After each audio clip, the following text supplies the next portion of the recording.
So I got a couple questions from episode number 2 where I was talking about moving my plunger if I'm off a little bit at the start of a tournament and how I go about doing it.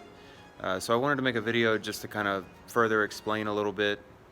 I've got a G1 tuned bear shafting hitting the gold. So I want to show you, I'll shoot a couple shots, I'll show you fletched and bear shaft hitting the gold, and then I'll give you 2 turns stiffer on the plunger tension, 2 turns weaker on the plunger tension, and show you what that does to the bear shaft and the fletched.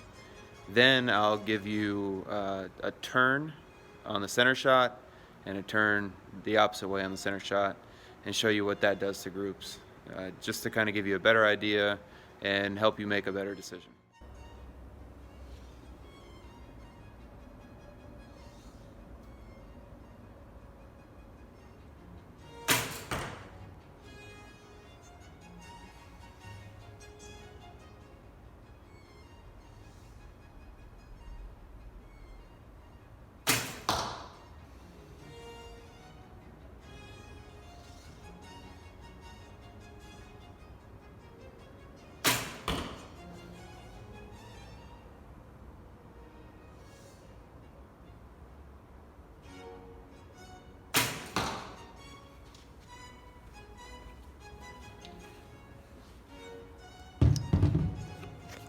All right, so that was the control group, shot with a G1.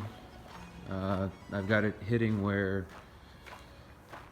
bear shaft and fletched are in the gold. So take a look at that. That's about my typical setting. I'll have a weak spring on 2 or 3. This time it worked out to be on the 3 setting. So good group, good tune, good to go.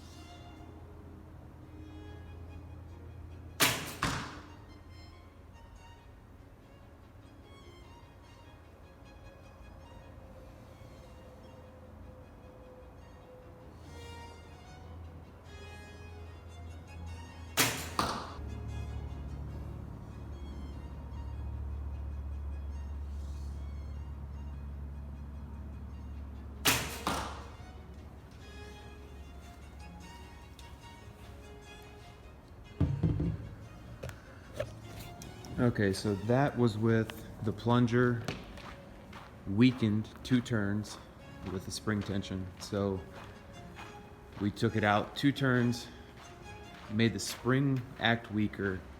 It moved the fletched a little bit, but it had a big effect on the bear shaft and the tune. So that's gonna be a less forgiving setup. Next, I'll run it 2 turns back to where it was and then 2 additional turns stiffer, and you'll probably see the same thing, just the opposite direction. So hold on for that. Alright, we got about the same thing when we ran the plunger to the stiff side. A little less pronounced, I guess because it's the weak spring and it only gets so stiff really. So there's a good look at that.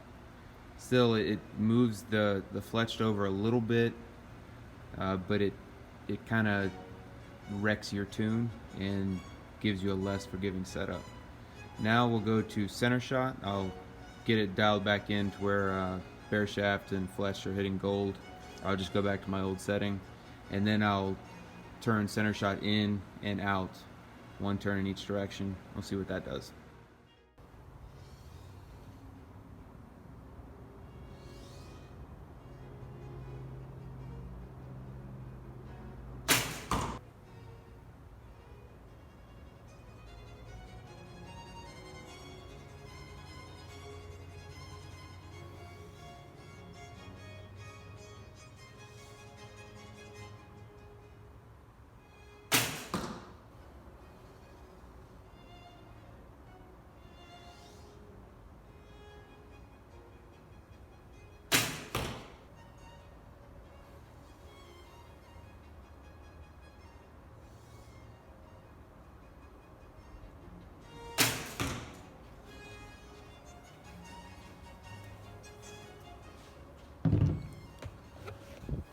All right, this time I went back to my base setting and then added one turn to the center shot, away from center, further out from center.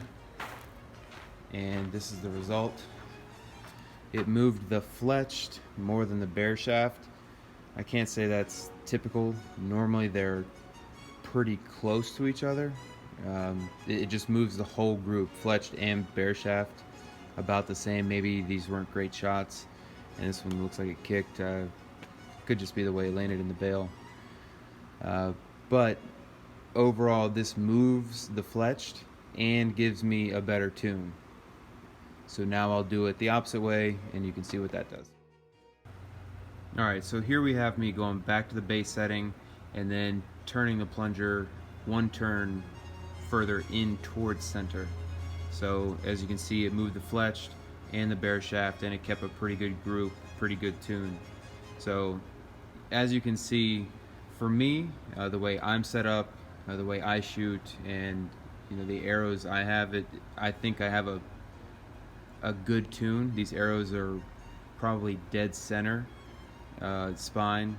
It's not like they're on the edge of the correct spine, so I can get away with a lot with the plunger.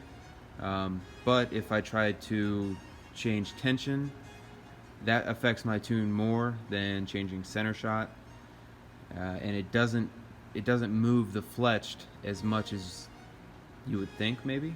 So if I ever have to make windage adjustments at a tournament, I'll always go to center shot first, and tension is a last resort. If I were 5 ring to the right, then I'd have to start moving everything. But if I'm just hitting left or right side of the 9, I'll give it a half turn on the center shot. If I'm way off, maybe an 8, I'll give it a full turn and go from there. Hopefully this was helpful. Maybe it applies to you.